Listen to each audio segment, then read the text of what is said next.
Hello உறவுகளே, welcome to our channel pregnancy and baby care Tamil.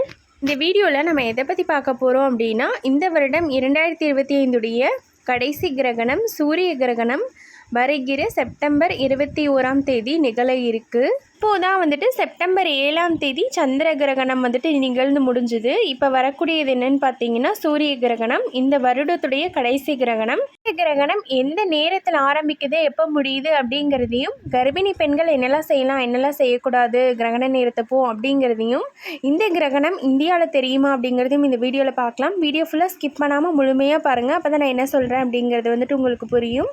நம்ம channel இப்போ தான் முதல் முறையாக பார்க்குறீங்க அப்படின்னா மறக்காமல் சப்ஸ்கிரைப் பண்ணிவிட்டு பாருங்கள். அப்போ தான் நான் போடுற வீடியோஸ்லாம் உங்களுக்கு நோட்டிஃபிகேஷனில் வரும். இந்த வருடத்தில் மொத்தம் வந்துட்டு 4 கிரகணங்கள் வந்துட்டு ஏற்படும்.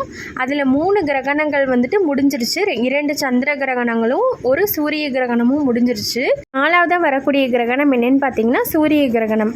இந்த சூரிய கிரகணம் செப்டம்பர் 21 ஞாயிற்றுக்கிழமை அமாவாசை நாளன்று இரவு 11 மணிக்கு தொடங்கி அடுத்த நாள் செப்டம்பர் 22 அதிகாலை 3:24 வரை வந்துட்டு இந்த சூரிய கிரகணம் நிகழும்.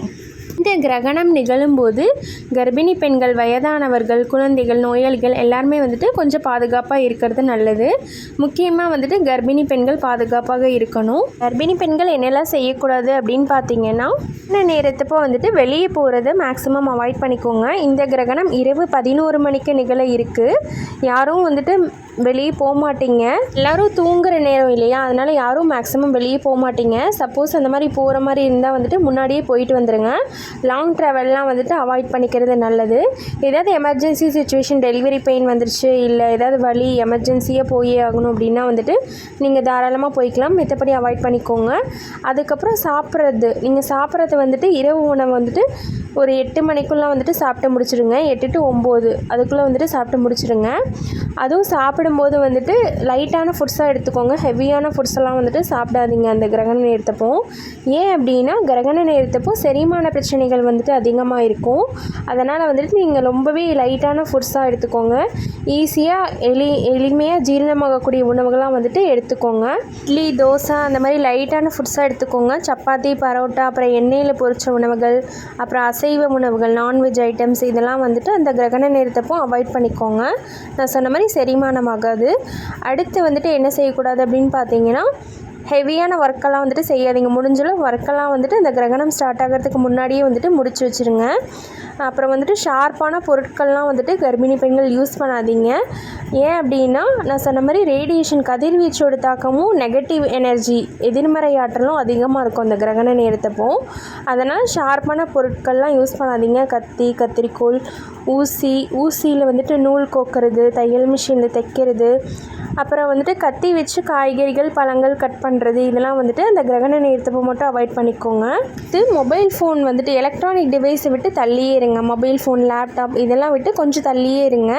ஏன் அப்படின்னா நான் சொன்ன மாதிரி ரேடியேஷன் கதிர்வீச்சோட தாக்கம் வந்துட்டு அந்த கிரகண நேரத்தப்போ வந்துட்டு அதிகமாக இருக்கும். அதனால் மொபைல் ஃபோன் வந்துட்டு அதிகமாக யூஸ் பண்ணாதீங்க. நிறைய பேருக்கு வந்துட்டு டவுட் இருக்கும், இந்த கிரகண டைமில் வந்துட்டு சாப்பிட்லாமா, தண்ணி குடிக்கலாமா, தூங்கலாமா, இந்த மாதிரி டவுட்ஸ் எல்லாம் வந்துட்டு இருக்கும். தாராளமாக எல்லாம் செய்யலாம். சாப்பிட்லாம், தண்ணி குடிக்கலாம், தூங்கலாம். நான் சொன்ன மாதிரி சாப்பிடும்போது லைட்டான ஃபுட்ஸாக எடுத்துக்கோங்க. ஹெவியான ஃபுட்ஸாக வந்துட்டு எடுத்துக்க வேண்டாம், செரிமானமாகாது. சூரிய கிரகணம் பார்த்தீங்கன்னா இந்தியாவில் வந்துட்டு தெரியாது, ஆனாலும் அதோட தாக்கம் வந்துட்டு கண்டிப்பாக இருக்கும். இந்த சூரிய கிரகணம் நியூசிலாந்து, ஆஸ்திரேலியா, அப்புறம் அண்டார்டிகா இந்த மாதிரி கண்ட்ரிலெல்லாம் வந்துட்டு தெரியும். அங்கே வந்துட்டு பகல் நேரம், இங்கே வந்துட்டு இரவு நேரமாக இருக்குது. அதனால் வந்துட்டு சூரிய கிரகணம் இரவு நேரத்தில் வருது. இந்தியாவில் இந்த கிரகணம் தெரியாது, ஆனாலும் அதோட தாக்கம் வந்துட்டு கண்டிப்பாக இருக்கும். இந்த நான் சொல்கிற விஷயங்கள்லாம் வந்துட்டு நம்மளோட பாட்டி முன்னோர்கள்லாம் வந்துட்டு சொல்லியிருப்பாங்க. கிரகண நேரத்தப்போ கர்ப்பிணி பெண்கள் இதெல்லாம் செய்யக்கூடாது அப்படின்னு.